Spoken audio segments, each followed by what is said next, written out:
Falamos do direito público e que o direito público ele se divide em uma subcategoria, né, em duas subcategorias, que é o direito público interno e o direito público externo, e que o direito público externo é aquele complexo de tratados internacionais, de normas de direito internacional que regulam as relações externas do Estado brasileiro com outros estados. Então, no polo dessas relações de direito internacional, encontramos o Estado, o poder público, tá? Então, o direito internacional público, né, onde há o Estado num dos polos da relação jurídica, é um ramo aí, uma subcategoria do direito público, certo?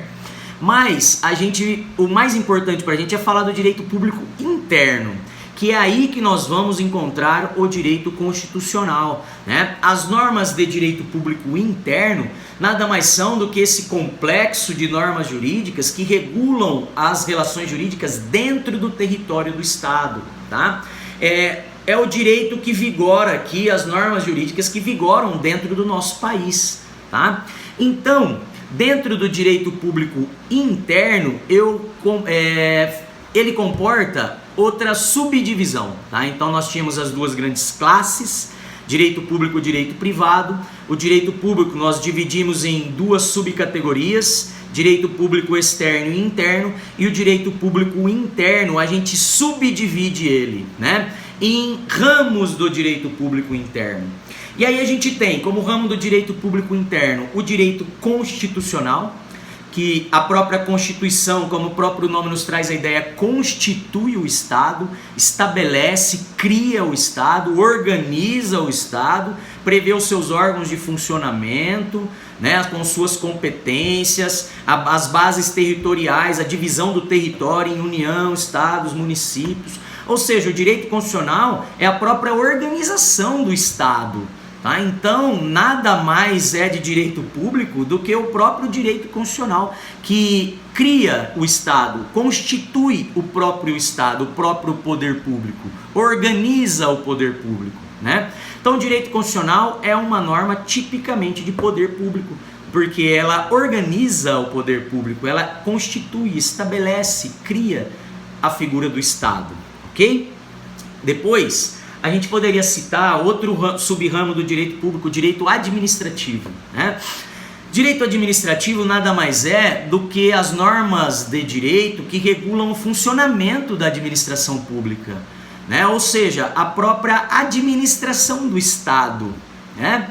Então, regula questões administrativas como contratações, né, por meio de licitações públicas, como nós acabamos de falar da lei de licitação. A lei de licitação é uma norma de direito administrativo, porque quando a administração ela quer contratar um serviço, né, ou adquirir um bem, ela irá se utilizar dessa espécie de norma, né, para a administração do Estado, na administração do Estado.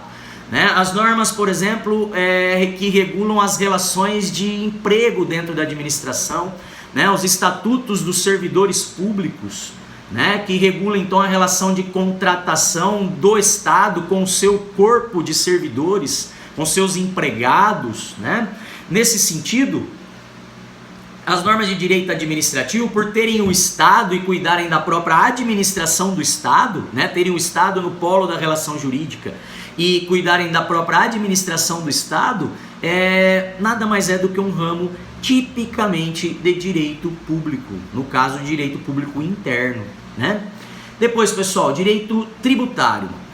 O direito tributário, a gente tem o Estado cobrando tributos, né? O Estado, então, definindo lá o pagamento de impostos, de taxas, de contribuições, né? Então, nesse sentido, é o Estado criando normas para cobrar os seus tributos, né, prevendo lá quando deve ser feita a declaração do imposto de renda, quando deve ser feito o pagamento do ICMS, de que modo deve ser pago o IPI, né? Então é o Estado ou o IPTU, né, nas hipóteses desses impostos aí municipais, estaduais, federais, né? Nesse caso, a relação de direito tributário, a gente vai encontrar a fazenda pública, né, o fisco, cobrando o tributo dos contribuintes. Então essas normas de direito tributário, elas são normas de direito público, né? De direito público interno, ok? Depois, o direito financeiro. O direito financeiro envolve questões de orçamento, é chamado também de direito orçamentário, né?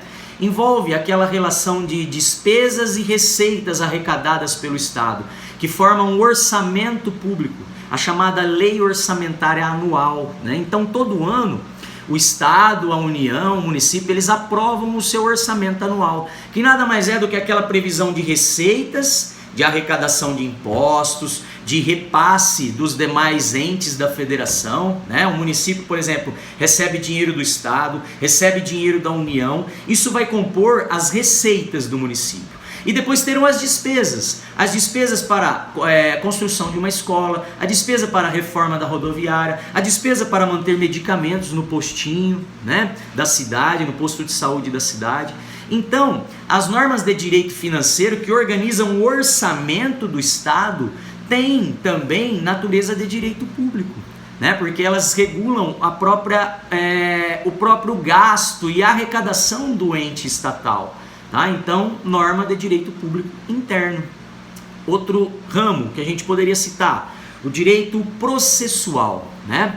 O processo, pessoal, vamos pensar num processo como um instrumento no qual o Estado coloca à disposição de todos nós para dirimir os conflitos que constantemente ocorrem da vida em sociedade. Tá? Então, nesse sentido, as normas do processo civil, tá? Então, havendo uma briga entre vizinhos, ou o locador que deixou de pagar o seu aluguel, né? Ou o pai que não paga uma pensão para o filho, né? Essa ação, esse processo judicial será um processo civil e que é regulado por normas do processo civil, no caso pelo Código de Processo Civil, que vai dizer como funciona o processo desde o início, desde a petição inicial, citação do réu, audiência de conciliação, depois a contestação do réu, audiência de instrução com o juiz, sentença, recurso e assim sucessivamente, né, até o cumprimento daquela obrigação, daquele direito buscado por meio do processo. Tá? Então, o processo civil ou penal, vamos imaginar também o processo penal, é o Estado processando o criminoso, é a justiça pública, é o Estado juiz, né? Condenando a uma pessoa, um particular, né? Uma empresa, uma pessoa física, uma pessoa jurídica, pela prática de um crime, né? Por uma ofensa aí às normas penais. Então, nesse caso, o processo civil que tem por finalidade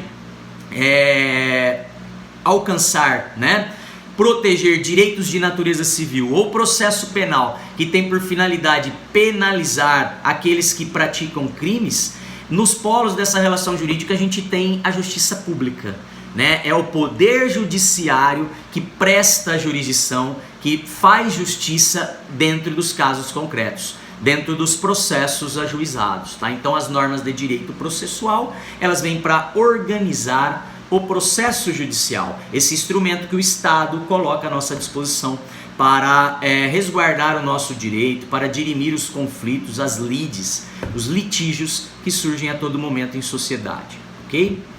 Depois, o direito judiciário. O direito judiciário é aquele ramo da ciência jurídica, aquele conjunto de normas, né, que regulam as questões internas do poder judiciário. Seria, por exemplo, os regimentos internos dos tribunais, né? É no regimento interno do STF que eu vou encontrar o número de ministros, as divisões em câmaras, em turmas, né? Eu vou encontrar também como funciona uma sustentação oral dentro do STF, dentro do Poder Judiciário, no caso, né? Num dos tribunais que compõem o Poder Judiciário. Tá? Então, quando o advogado vai fazer uma sustentação oral, lá diz o tempo que ele terá para falar, que ele fala depois da acusação, depois do Ministério Público, né? Que primeiro fala o relator, o ministro relator a respeito do processo. Então tudo isso está regulado numa norma de funcionamento que vai regular esse funcionamento interno do Poder Judiciário, no caso do tribunal que a gente está comentando, né? Do STF. Mas o STJ também tem um regimento interno que regula o seu funcionamento, né? O Tribunal de Justiça de São Paulo tem um regimento interno que vai dividir as suas câmaras com 5 desembargadores em cada uma, né? Ou seja, normas que regulam internamente esse órgão do Poder Judiciário, né? Esse tribunal que compõe o Poder Judiciário. Então as normas de direito judiciário, elas também são enquadradas como norma de direito público, ok? Volto no próximo vídeo para concluir essa questão.